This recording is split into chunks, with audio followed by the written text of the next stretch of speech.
Hi, my name's Artie Fahey. I started this little channel called The Structure Guy, simply because I enjoy building structures. That's how I got involved in a company called Bar Mill Scale Models. I know a lot of you know me from that. And right now I'm working on some projects, and sometimes I'm just sitting at my workshop out here. This is the place that we film bar mills live on Mondays. And I thought I'd just share some observations as I go through building certain things. I'm building an O-scale building right now. This is it right here. And it's made out of some unusual things that have their pluses and have their minuses. But it's kind of good to know what you're dealing with and how to deal with them. Because as a modeler, you're going to be dealing with all kinds of things.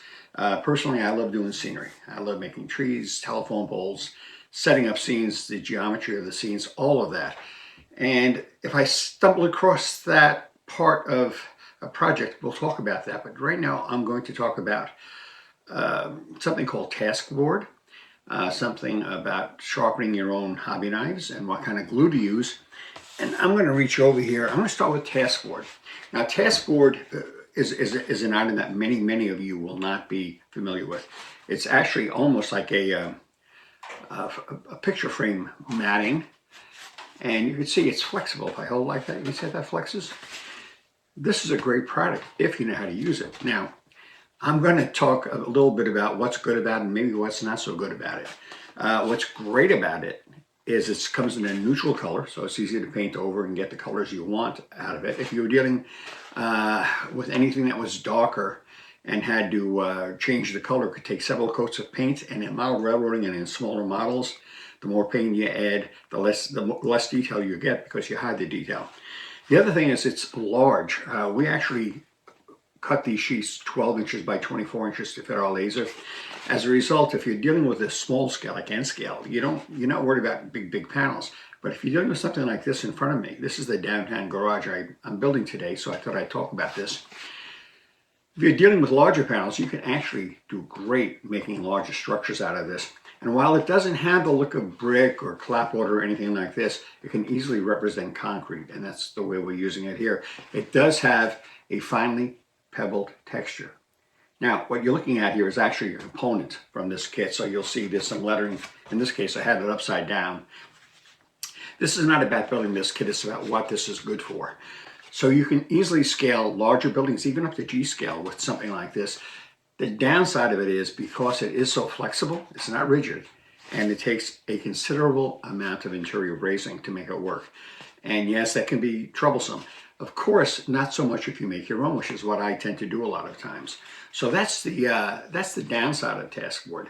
The good side of it is it's just so diverse. You can do all kinds of things with it, from sidewalks to larger buildings to rooftops. Anything that just requires a lot of expanse, where you just can't get a piece of clapboard more than 6 inches tall, as in case you don't know that.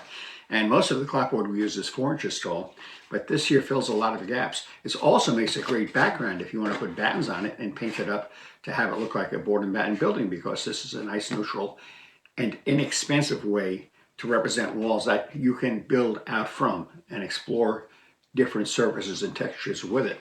So this is a big deal. The downside here again being interior bracing. Now, I don't have any interior bracing in front of me right now. In the case of this building down here, you might be able to see, I know it's down a little bit, that this building has posts in the front of it. Now those posts are actually 7/16 by 7/16. Very exacting, and this is the way this particular kit's going to come. And what I did is I actually made my own. If you happen to have access to any kind of a saw, especially a bandsaw or maybe a small table saw, you can cut your own bracing out of scrap wood. And what I did here was I just grabbed a piece of wood in my shop and I made enough bracing to do 100 kits. Enough of these poles, because they're very specific, to do 100 kits, because that's the kind of thing we do here in bar mills.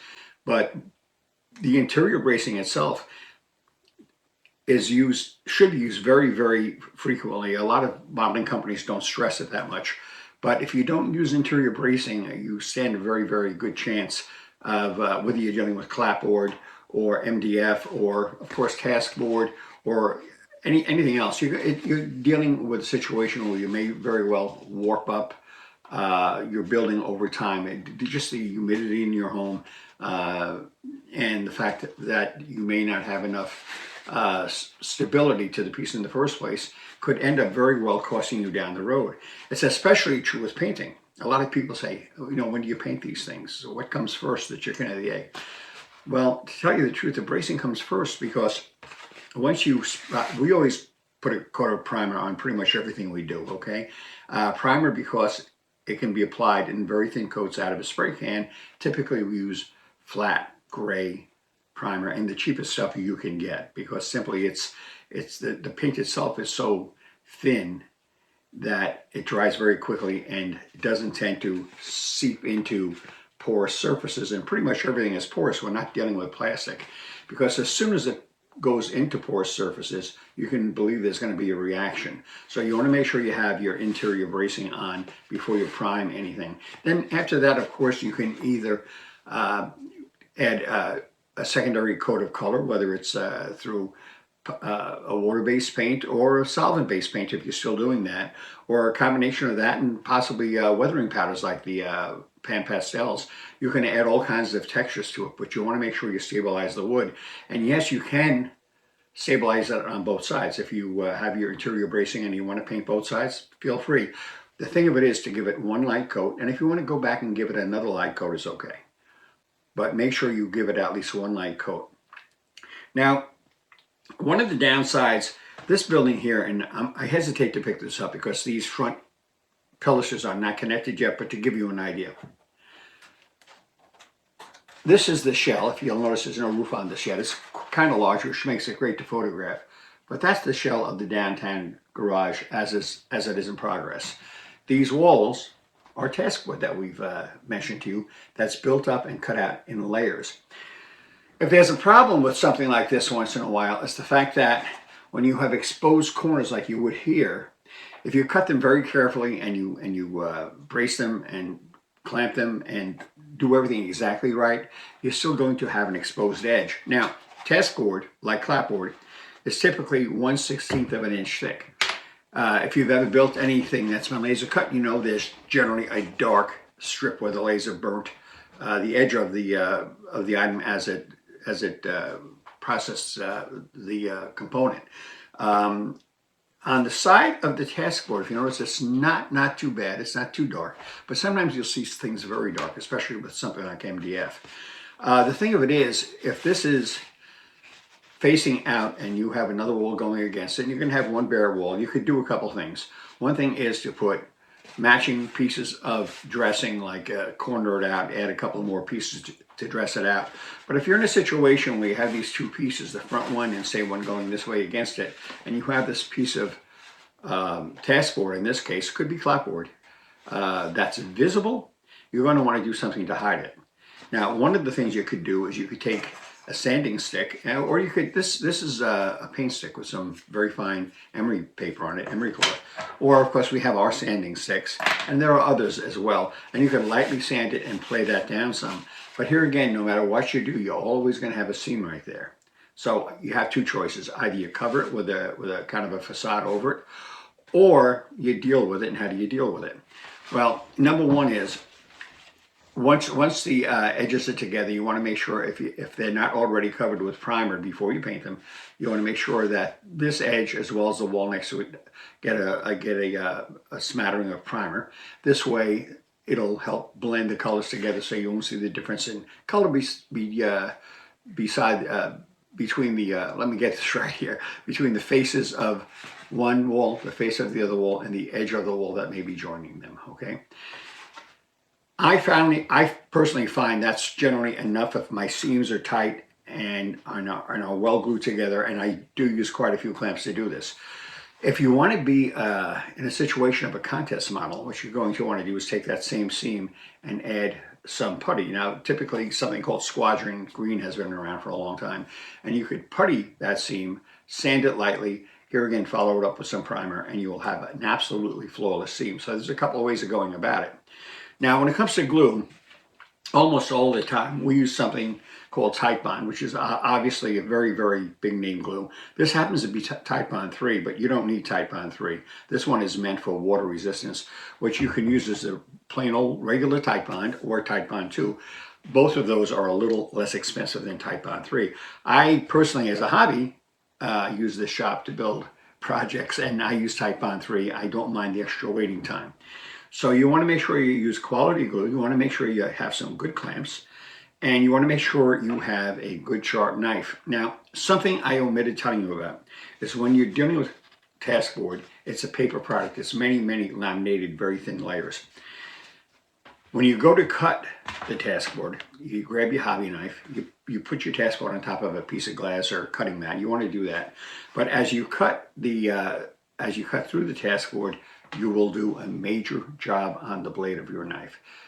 Hobby knives and paper just don't work that well together. So what you're going to want to do is either have a lot of extra blades and keep them sharp, because you will eventually get to the point of ripping things instead of slicing them and cutting them. Or, although this is a big version of it, this is a sharpening stone. This one here happens to be a double-sided. It's 1200 grit and 400 grit. And they make these same things in a credit card size, which I have here someplace, I just don't know where. And what you can do is you can take your knife, place it on your stone. You should add a little lubrication to your stone, not something like oil, because oil can contaminate your model and you don't want to discolor any surfaces that you're going to want to paint and distress. You don't want any kind of oil leaks appearing in them. But if you use water with a little softener, you can easily just hone your knife, hone your blade one way and then the other way at a few strokes. And while it may not sharpen the point, you will very rarely have to change your blade, and it's well worth the. I think the credit card sizes are roughly $10 to $12. Keep one with you, and you'll always have a sharp knife at your disposal. This is not so much to be a clinic; it's just something I'm working on, and I thought I just want to share a couple things with you because as a builder myself, I do things that maybe you might not do, and I'm sure you folks do things that I may not do. You can bet on that. So for what it's worth, this is an O-scale version. Everything is bigger, and the mistakes are probably bigger. Although I have to admit, in my private life, I also do N-scale and S-scale, and of course N-scale. Any little mistake is a mighty big mistake when it comes to photography. So if you just take your time with this stuff, learn how to prime it, make sure you add the proper interior bracing, cut some of your own if you have to. It's very inexpensive to do, and regardless of your scale, it's always nice to have some around. This is the first steps I always take. Now, I'm a little bit into this build, so I'm just discussing it, but I'll be back from time to time as I work on other projects, and I'll be talking about other things.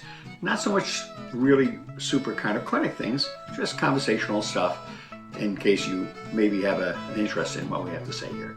Anyhow, this is Art Fahey.